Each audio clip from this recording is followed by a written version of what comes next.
राज्यर 13टी जिले में 19टी अंतनदी जलाशय प्रकल्प पर भित्तिप्रस्तर स्थापन करिसेंती मुख्यमंत्री नवीन पट्टनायक। एथिपाई खर्च हेबो 4600 कोटी टंका। यह प्रकल्प द्वारा चाषी भाई भौणी माने बहुल भाव उपकृत हेबे बोली कहिसेंती मुख्यमंत्री नवीन पट्टनायक। विशेषकर पीवा पानी जोगाण क्षेत्र में यह प्रकल्प सुविधा जोगाइबो। एहा सहित माछ चाष पशुपालन आदि में सहायक हेबो। यह प्रकल्प सबु भूतल जलस्तर वृद्धि करी परिवेश को संतुलित करिबो बोली कहिसेंती मुख्यमंत्री नवीन पट्टनायक। 2020 अंतनदी जलाशय 11,700 कोटी टंकार योजना आरंभ होता। वर्तमान सुधा 3टी पर्यायर 72टी प्रकल्प पर कार्यक्रम प्रस्तुत करा जायछि। आज 13टी जिला बरगढ़, बलांगीर, बौद्ध, भद्रक, जाजपुर, केन्द्रापड़ा, कलाहांडी, केन्दुझर, खोर्धा, पुरी, संबलपुर, सुवर्णपुर और सुंदरगढ़ जिले में 19टी प्रकल्पर भित्तिप्रस्तर स्थापन करा जायछि।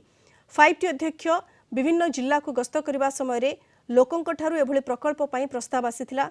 लोकंक प्रस्ताव को ग्रहण करा जाई 5टी उपक्रम रे एही सब प्रकल्प कार्यकारी करा जाउछि। जतेबेले 5टी सेक्रेटरी आइथिले आंब गाँ को आमर चाषी माने लोक माने समस्ते अनुरोध करथिले खड़ंग रे बेरेज हेबा पई ताकू आखि आकरे रखी से जाई करी मुख्यमंत्री के सह आलोचना करी आज माननीय मुख्यमंत्री नवीन पट्टनायक आम कंटामाल एवं 13टी जिले में विशेषकर आमर कंटामाल खड़ंग नदी रे आमर अंतर्जल नदी जल गर्भा प्रोजेक्ट से देइछंती जा फल रे आमर लोक माने खुशी होचंती। नहीं आज आम बौद्ध जिला पे गोटे गर्व गौरवर दिवस सबुठ खुशी दिन कहीं माननीय मुख्यमंत्री ओडिशा तांको कर कमल रे 2टा इनस्ट्रीम ब्यारेज भित्तिप्रस्तर स्थापन कले। यही ब्यारेज 2टा तैयारी हेले आम बौद्ध जिलार माने पर्टिकुलाली कंटामाल ब्लॉकर अनेक गुड़िए गाँ जलसेचित हो पार। आम लोकंकर जो पानी समस्या अच्छी ड्रिंकिंग वाटर सप्लाई करा जाई पारिबो। यही जो प्रोजेक्टर आउ गोटा बड़ दिग होटा हूँ ग्राउंड वाटर लेवल को इनक्रिज करिबो। तेणु आम जिले में जल कष्ट आदौ रहिबनी।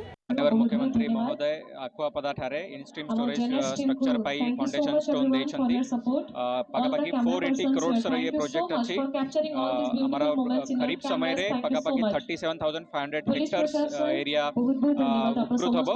रबी रे 9,000 हेक्टर्स एरिया ये बैरेज ठारू उपकृत हबो। ता सहित जो हमारा वसुधा योजना जो तैयारी है हमारा mega pipe water supply project ताको मध्य बहुत सुविधा हबो। बोले नूतन कार्यक्रम इनस्ट्रीम स्टोरेज स्ट्रक्चर से खाली जलसेचन नुहे जलसेचन सहित पीवा पानी जल संग्रह संचय एवं ता सहित माछ चाष एवं तापर आपणकर जो